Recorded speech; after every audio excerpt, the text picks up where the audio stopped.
Happy Saturday! Join me in this artsy, crafty, fun, and yummy weekend as we learn how to create different, creative, and meaningful projects. I am Teacher Dette and this is Teacher Vibal Weekend Special, where we will engage in experiments, explore do-it-yourself activities, and many more. Snack time is one exciting period in a day. You can eat anything you like just for a quick refill of energy. And one of our favorite snacks for some energy startups is a sandwich. For today's episode, we are going to prepare 3 sandwich recipes for a fun snack time. Now, let's start taming our growling tummies with yummy and healthy sandwiches.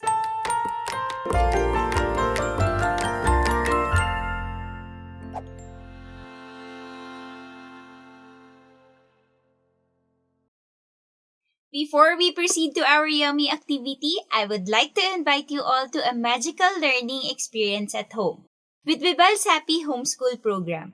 There are various courses to choose from for preschool to grade 10. Don't forget to check that out.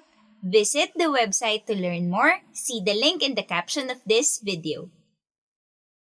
Going back to our sandwich talk, it is not just one of our favorite snacks. Sandwiches also give us the main nutrients we need to get through the day. And what's more to love about sandwiches is that you can be creative with the ingredients you can add to them. Whether you're a vegetarian or a meat lover, there's a perfect sandwich just for you. Now, you might already be daydreaming about a sandwich, so let's start with our first recipe for today. This sandwich is a crowd favorite and it is very simple to do. We are going to make the Monte Cristo sandwich. For our Monte Cristo sandwich, we will be needing 6 slices of white bread, 2 slices of cheese, 2 slices of ham, 2 tablespoons of mayonnaise, 1 tablespoon of honey, 1 cup of evaporated milk, and 2 fresh eggs. Now let's get started! Spread mayonnaise on 1 slice of the bread.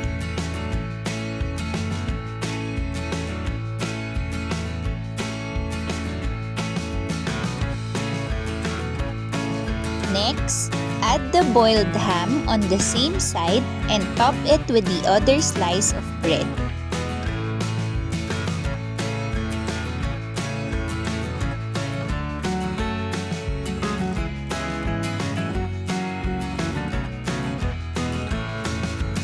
Spread some mayonnaise again and add the cheese.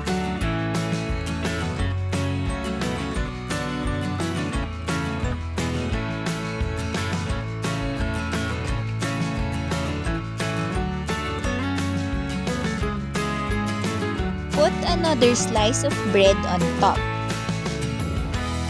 Now that we're done stacking our sandwich, it's time to slice it diagonally.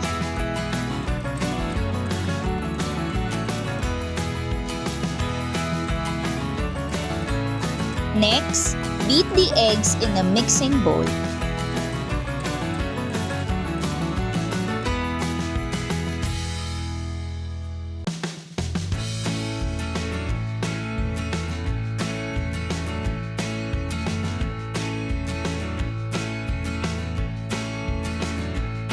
Then, add in the evaporated milk, honey, and salt.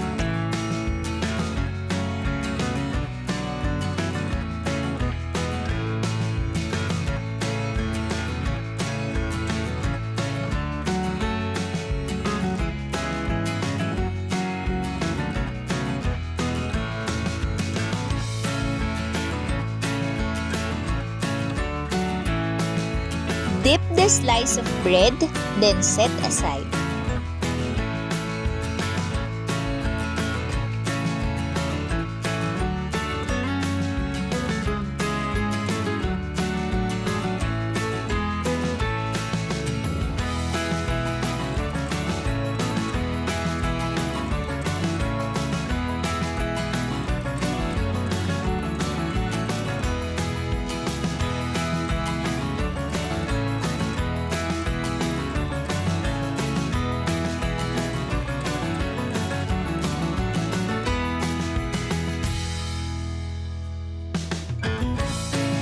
Heat the pan and set it to low. Add some butter.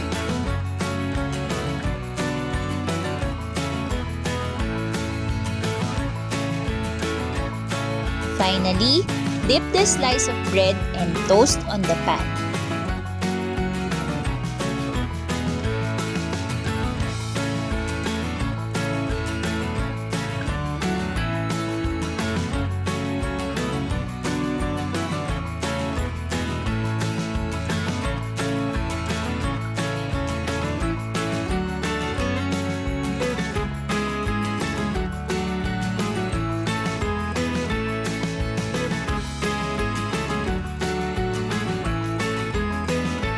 And that is one yummy sandwich.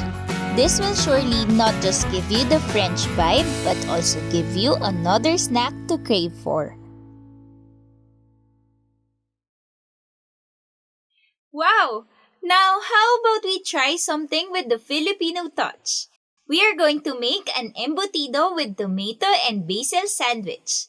Let's start! For this sandwich, we are going to need 2 slices of white bread, 3 slices of pork embutido, 2 slices of quick melt cheese, dried basil, 6 pieces of tomato sliced, and 3 tablespoons of butter. Let's begin! First, arrange the cheese, embutido, basil, and tomato over a slice of white bread.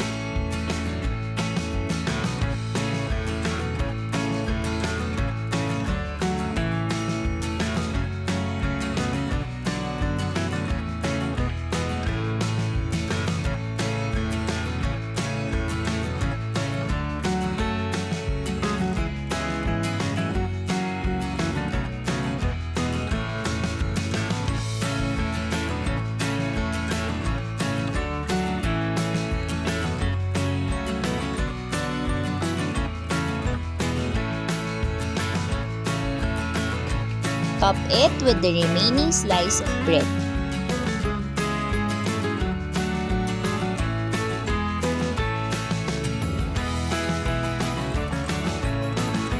Melt half of the butter in a pan.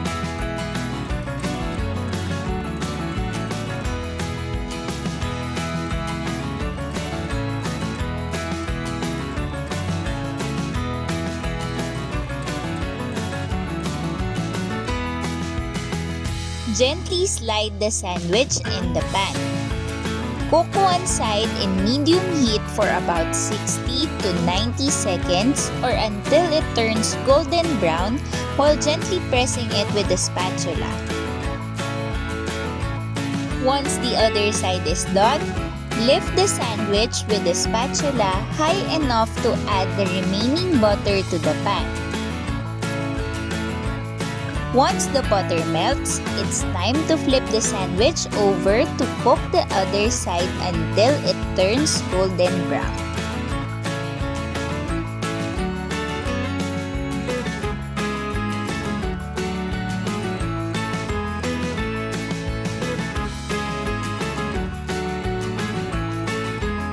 This sandwich surely looks flavorful.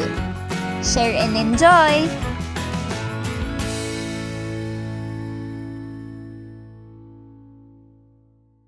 Now, are you ready for our last recipe?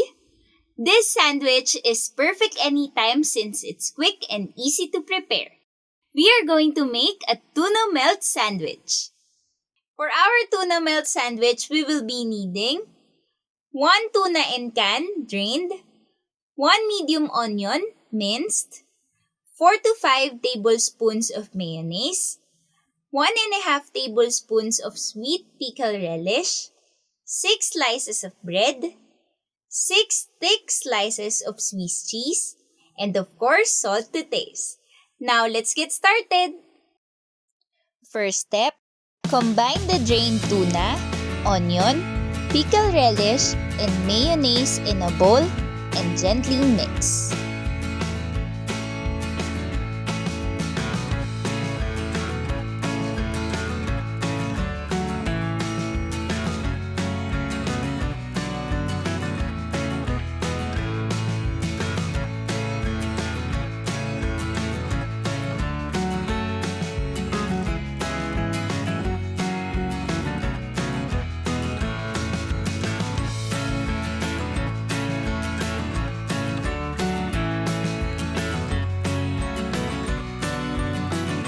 Use a small teaspoon to taste the mixture.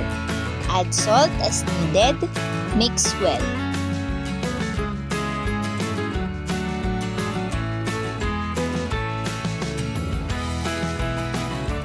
Next, arrange the cheese on top of one slice of bread.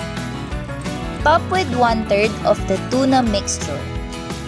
Place another slice of cheese on top of the tuna mixture and then top it with the second bread slice.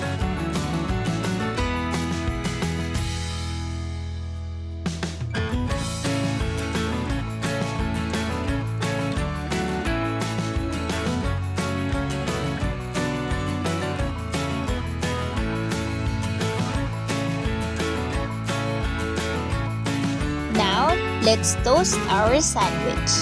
Heat the skillet. Put the tuna sandwich on the heated skillet and let one side cook for 1 to 3 minutes or until the cheese starts to melt. Flip the sandwich to toast the other side.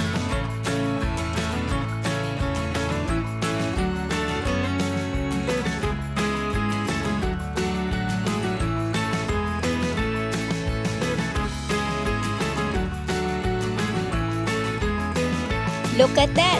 This sandwich will surely give you the energy and nutrients that you need.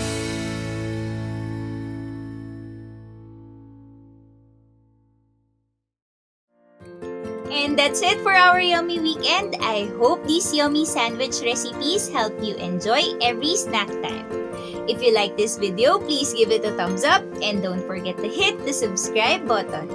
Again, I am Teacher Dette, reminding you to relax, keep calm, and stay crafty.